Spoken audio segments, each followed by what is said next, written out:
Debate కూడా సరిపోదు, కొన్నే చెప్తాను నేను.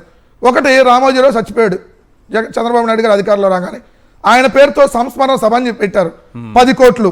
నారా బేరి భువనేశ్వర్ గారు సభకు అటెండ్ అయితే 7 కోట్లు, యోగాంధ్రకు 300 కోట్లు, 5 సార్లు మోడీ టూర్కి 1000 కోట్లు, 34 మంది సలహాదారులకి నెలకు ₹1,00,000 జీతాలు, ₹5 అన్నా క్యాంటీన్కి సీఈఓకి జీతం, చైర్మన్కి జీతం, సలహాదారులు అంటే అన్నా క్యాంటీన్కి వాళ్ళకి జీతాలు, 30,000 మంది కన్సల్టెంట్లు పెట్టారు, సంవత్సరానికి 750 కోట్ల జీతాలు. స్వర్ణాంధ్ర 2047 విజన్ అని నియోజకవర్గానికి వచ్చే కన్సల్టెంట్ పెట్టారు, 50 కోట్ల జీతాలు. చంద్రబాబు కరకట్ట ఇంటి మరమ్మతులకు 3.5 కోట్లు, డిజైనింగ్ లైట్లకు 4.5 కోట్లు. అమరావతిలో 1000 కోట్ల కాంట్రాక్ట్కి 10,000 కోట్లకి ఇచ్చేయటం, దోచుకోవటం. అమరావతిలో కిలోమీటర్ రోడ్డుకి 66 కోట్లు, 101 కోట్లు, 175 కోట్లు కాంట్రాక్ట్కి ఇచ్చేయటం, 22-25 కోట్ల కంటే కాదు, మిగిలిన వీళ్ళు దోచేయటం.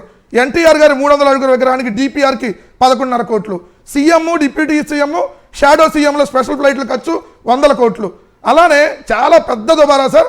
పేపర్ యాడ్లు, టీవీ యాడ్లు, నేషనల్ మీడియా యాడ్లు, ప్రకటనలు, హోర్డింగ్లు, ఆల్ పబ్లిసిటీ ఖర్చు.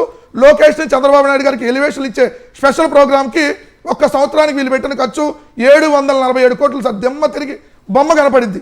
ఒక మెడికల్ కాలేజ్ వచ్చేసింది, 2 మెడికల్ కాలేజ్ కట్టు దాదాపుగా.